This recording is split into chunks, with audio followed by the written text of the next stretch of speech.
Reacta Healthcare is a pharmaceutical company and we manufacture products for food allergy clinical trials globally.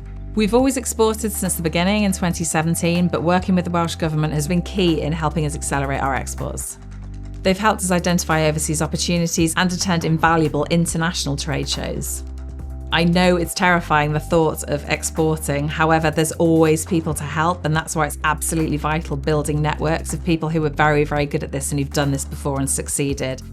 What we've done is we've built a network in each region of contractors and regulatory experts to support us. So we've really benefited from having that advice to help us tailor our approach. Welsh Government can provide new ideas, sources of funding and opportunities that you just wouldn't have thought of on your own. And if you want rapid growth, you are definitely going to have to export, because staying within the domestic market is just not going to give you that growth.